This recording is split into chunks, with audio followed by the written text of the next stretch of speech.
जय मसीह की दोस्तों, प्रेज द लॉर्ड। दोस्तों, मैं आप सबों का हार्दिक स्वागत करता हूं हमारे YouTube channel guide to holy Bible.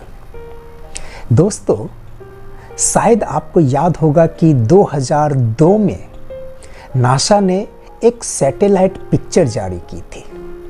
आप स्क्रीन पर देख सकते हैं। उसके बाद हमारे देश के धार्मिक अगुओं ने उसे रामायण के राम सेतु के साथ जोड़ दिया और सोशल मीडिया पर इसका जमकर प्रचार प्रसार किया गया दोस्तों। लेकिन बहुत कम लोग इसके फैक्ट को जानने की कोशिश किए, बहुत ही कम लोग इसकी सच्चाई को जानने की कोशिश किए। किसी ने तो सोशल मीडिया पे इसे 14 लाख वर्ष पुराना बताया, तो किसी ने 7000 वर्ष पुराना बताया। किसी ने कहा कि ये मानव निर्मित पुल है, तो किसी ने कहा कि यह मानव निर्मित पुल नहीं है। इस प्रकार की कई बातें जो आज भी सोशल मीडिया पर प्रचार प्रसार किया जा रहा है और उस तस्वीर को रामायण के राम सेतु से जोड़ दिया गया है। परंतु दोस्तों, वास्तविकता क्या है? क्या यह वही पुल है जिसका वर्णन रामायण में किया गया है? क्या ये वही पुल है दोस्तों जिसका वर्णन रामायण में किया गया है? आइए दोस्तों, हम लोग एक जांच करते हैं दोस्तों, यह देखने के लिए कि राम सेतु की वास्तविकता क्या है। और इस संबंध में रामायण में, वाल्मीकि रामायण में क्या लिखा हुआ है। तो आइए दोस्तों, हम लोग इस जांच को शुरू करते हैं। वाल्मीकि रामायण युद्ध कांड प्रथम भाग 22वें सर्ग के श्लोक संख्या 75 में कुछ इस प्रकार से लिखा है दोस्तों। ध्यान से सुनिएगा, मैं आपको हिंदी अनुवाद पढ़ करके सुनाऊंगा। देवताओं और गंधर्वों ने नल का बनाया हुआ अत्यंत दुष्कर 100 योजन लंबा और 10 योजन चौड़ा पुल देखा। दोस्तों, नल द्वारा बनाया हुआ पुल की लंबाई और चौड़ाई को समझने के लिए योजन को समझना जरूरी है दोस्तों। यहां पर पुल की लंबाई 100 योजन बताया गया है और चौड़ाई 10 योजन बताया गया है। तो नल के द्वारा बनाया गया जो ये पुल है, उसकी लंबाई और चौड़ाई को समझने के लिए योजन को समझना जरूरी होगा।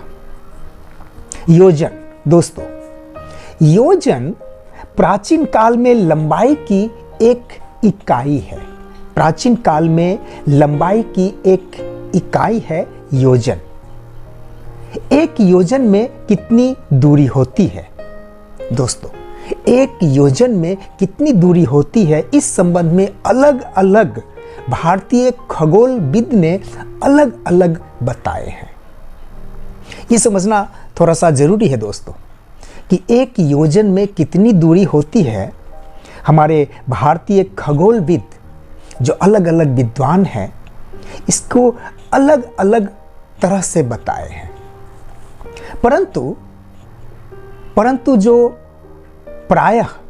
परंतु प्रायः दोस्तों, एक योजन बराबर 6 माइल या 9 माइल ही उपयोग में लाया जाता है। एक योजन बराबर 6 माइल या 9 माइल उपयोग में लाया जाता है। हम लोग दोस्तों 9 माइल के हिसाब से कैलकुलेशन करेंगे। दोस्तों, एक माइल बराबर होता है 1.61 किलोमीटर। 1 माइल बराबर होता है 1.61 किलोमीटर तो 9 माइल बराबर 14.48 किलोमीटर। दोस्तों 1 माइल बराबर होता है 1.61 किलोमीटर, तो 9 माइल बराबर 14.48 किलोमीटर, अर्थात एक योजन बराबर 14.48 किलोमीटर। एक योजन बराबर, दोस्तों ध्यान दीजिएगा, एक योजन बराबर लगभग 14.5 किलोमीटर। मेरे प्रिय भाइयों और बहनों, अब हम लोग फिर से एक बार वाल्मीकि रामायण में चलते हैं। दोस्तों वाल्मीकि रामायण युद्ध कांड प्रथम भाग 22वें सर्ग, श्लोक संख्या 75। देवताओं और गंधर्वों ने नल द्वारा बनाया हुआ अत्यंत दुष्कर 100 योजन लंबा और 10 योजन चौड़ा पुल देखा। दोस्तों ध्यान दीजिएगा, 100 योजन लंबा, एक योजन बराबर होता है लगभग 14.5 किलोमीटर। तो 100 योजन लंबा अगर हम लोग इसको किलोमीटर में कन्वर्ट करें तो वो हो जाता है 1448 किलोमीटर। ध्यान दीजिएगा दोस्तों, 100 योजन लंबा पुल अगर हम लोग इसे किलोमीटर में कन्वर्ट करते हैं तो 1448 किलोमीटर लंबा हो जाता है और 10 योजन चौड़ा 144.8 किलोमीटर होता है। ध्यान दीजिएगा दोस्तों, चौड़ाई 10 योजन है, अगर इसको हम किलोमीटर में कन्वर्ट करें तो 144.8 किलोमीटर हो जाता है, लगभग 145 किलोमीटर। दोस्तों अब सोचने वाली बात यह है कि वाल्मीकि रामायण में जिस राम सेतु का उल्लेख है, वाल्मीकि रामायण में जिस राम सेतु का उल्लेख है उसकी लंबाई 1448 किलोमीटर और चौड़ाई 144.8 किलोमीटर है। 8 किलोमीटर है दोस्तों। परंतु दोस्तों तमिलनाडु से श्रीलंका की दूरी महज 45 किलोमीटर है, सिर्फ 45 किलोमीटर है दोस्तों। इसका मतलब यह हुआ दोस्तों कि रामायण की कहानी या तो रामायण की कहानी काल्पनिक है या आज की श्रीलंका वो लंका नहीं है जिसके विषय में रामायण में वर्णन किया गया है। दोनों ही बात हो सकती है दोस्तों, या तो रामायण एक काल्पनिक कहानी है या आज जिस श्रीलंका को हम जानते हैं ये वो लंका नहीं है जिसके विषय में रामायण में जिक्र किया गया है। दोस्तों मेरे प्रिय भाइयों और बहनों, आज का जो श्रीलंका है, ध्यान दीजिएगा दोस्तों, आज का जो श्रीलंका है सच में वो लंका नहीं है जिसका जिक्र रामायण में किया गया है। आज का जो श्रीलंका है दोस्तों, ये सच में वो लंका नहीं है जिसका जिक्र रामायण में किया गया है, क्योंकि श्रीलंका के इतिहास में, आज के श्रीलंका के इतिहास में न ही राम है और ना ही रावण है, नहीं है दोस्तों। श्रीलंका के इतिहास के विषय में हमें थोड़ी सी जानकारी मैं आप लोगों को देना चाहता हूं दोस्तों। श्रीलंका के इतिहास में दोस्तों ध्यान दीजिएगा कि श्रीलंका के इतिहास में जो सबसे पहला व्यक्ति श्रीलंका पहुंचने वाला है, जो सबसे पहला व्यक्ति जो श्रीलंका पहुंचा, उनका नाम है कुमार विजय दोस्तों।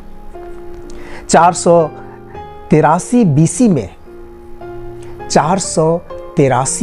में कुमार विजय अपने कुछ साथियों के साथ श्रीलंका पहुंचा, दोस्तों।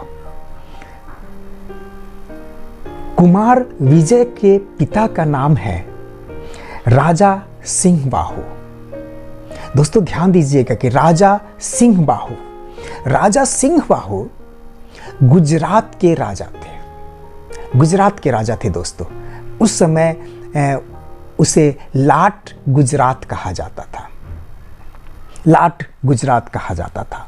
वहां के राजा थे सिंहबाहु। और कुमार विजय अपने पिता के विरुद्ध में शायद कोई कार्य किए थे, जिसके वजह से उनके पिता ने उन्हें देश से निकाल दिया था। और कुमार विजय अपने साथियों के साथ, अपने पूरे एक ग्रुप के साथ वहाँ से वो समुद्र के रास्ते से होते हुए थाने जो आज जो प्रेजेंट टाइम में थाने है, वहाँ से होते हुए समुद्र के किनारे से होते हुए, समुद्र के रास्ते से होते हुए वो श्रीलंका पहुँचे। और श्रीलंका में जिस स्थान पर कुमार विजय अपने साथियों के साथ पहुँचे, तो वहाँ की मिट्टी का जो रंग था वो तांबे जैसा रंग था। इसलिए उन लोगों ने उसे ताम्रपर्णी कह करके पुकारा, ताम्रपर्णी कह करके पुकारा। कुमार विजय पहला व्यक्ति है दोस्तों जो 483 BC में श्रीलंका पहुंचे। दोस्तों कुमार विजय का एक साथी जो उनके साथ था, अनुराध, उनका नाम था अनुराध। तो कुमार विजय के एक साथी ने अनुराध ग्राम करके एक गांव को बसाया। अनुराध ग्राम, अपने नाम के ऊपर ही अनुराध ग्राम एक गांव को बसाया, जो आगे चल करके अनुराधपुर के नाम से जाना जाता है। और यही वो नगर जिसे अनुराध ने बसाया था, ये आज के डेट में श्रीलंका का प्राचीन और ऐतिहासिक नगर है दोस्तों, ऐतिहासिक नगर है दोस्तों। कुमार विजय, दोस्तों कुमार विजय श्रीलंका का पहला अभिषिक्त राजा हुआ, पहला अभिषिक्त राजा हुआ। और उसने 38 वर्ष तक राज्य किया। मेरे प्रिय भाइयों और बहनों, बुद्धिस्ट के जो महावंश हैं उनके अनुसार श्रीलंका के निवासी, श्रीलंका के लोग सिंघली कहलाते हैं, सिंघल कहलाते हैं, सिंघली। और इसके पीछे भी एक छोटा सा कहानी है दोस्तों। कुमार विजय के पिता, ऐसा कहा जाता है कहानियों में, कुमार विजय के पिता एक सिंह को मार करके गिराए थे, इसीलिए उनके परिवार के लोग सिंघल कहलाते थे, सिंघल, सिंघली। और चूंकि कुमार विजय सिंघली थे और उन्होंने श्रीलंका में एक नगर बसाया और वहीं बस गए, इसलिए और उन लोगों के कारण ही श्रीलंका में जनसंख्या की वृद्धि हुई, जो आगे चल करके सिंघली कहलाए, सिंघली कहलाए। दोस्तों श्रीलंका, जो आज का श्रीलंका है, इसका सबसे प्राचीन नाम है ताम्रपर्णी। ताम्रपर्णी सबसे प्राचीन नाम है। सिंघल द्वीप, सिंघल द्वीप भी कहा जाता है, सिलोन कहा जाता है। और आज जिस नाम को हम लोग जानते हैं वो है श्रीलंका, वो श्रीलंका है दोस्तों। मेरे प्रिय भाइयों और बहनों, मेरे दोस्तों, इस वीडियो का अभी आपने जो वीडियो देखा राम सेतु के विषय में, श्रीलंका के विषय में, राम सेतु की लंबाई और चौड़ाई के विषय में जो देखा, इसका एक छोटा सा कंक्लूजन मैं देना चाहता हूं दोस्तों, एक छोटा सा कंक्लूजन देना चाहता हूं। और आगे की जो बात होगी आप खुद अंदाजा लगा सकते हैं। भारत के तमिलनाडु और श्रीलंका, इसके बीच जो ये दूरी है दोस्तों, वो सिर्फ 45 किलोमीटर की दूरी है, सिर्फ 45 किलोमीटर की। और रामायण में राम सेतु की लंबाई और चौड़ाई का जो जिक्र है, लंबाई 1448 किलोमीटर और चौड़ाई 144.8 किलोमीटर। ये फिट नहीं बैठ रहा है, ये फिट नहीं बैठ रहा है दोस्तों। इसलिए अंत में मैं ये कह सकता हूं या कहना चाहता हूं कि आज का जो श्रीलंका है वो लंका नहीं है जिसका जिक्र वाल्मीकि जी अपने रामायण में किए हैं। और ऐसा भी हो सकता है कि रामायण एक काल्पनिक कहानी हो, ऐसा हो सकता है दोस्तों। इसलिए दोस्तों आप स्वयं बुद्धिमान हैं, आप खुद अंदाजा लगाइए और कुछ निष्कर्ष पर पहुंचिए कि रामायण की राम सेतु ये है या नहीं है। आपके ऊपर दोस्तों, आप खुद अंदाजा लगा सकते हैं आगे और मैं क्या कहूं। तो धन्यवाद दोस्तों मेरे इस वीडियो को देखने के लिए। Thank you so much. प्रभु आप सबको आशीष और अनुग्रह प्रदान करें। आमीन। जय मसीह की। दोस्तों यदि मेरा ये वीडियो आपको अच्छा लगा हो, आप कुछ ज्ञान की बातों को सीखे हो, कुछ ऐतिहासिक तथ्यों को सीखे हो, तो जरूर मेरे इस वीडियो को लाइक कीजिए, कमेंट कीजिए, शेयर कीजिए और ज़्यादा से ज़्यादा लोगों तक पहुंचाइए ताकि वो भी इस सच्चाई को जान सके, समझ सके। धन्यवाद दोस्तों। फिर मिलते हैं किसी दूसरी नई जानकारी के साथ अगले वीडियो में।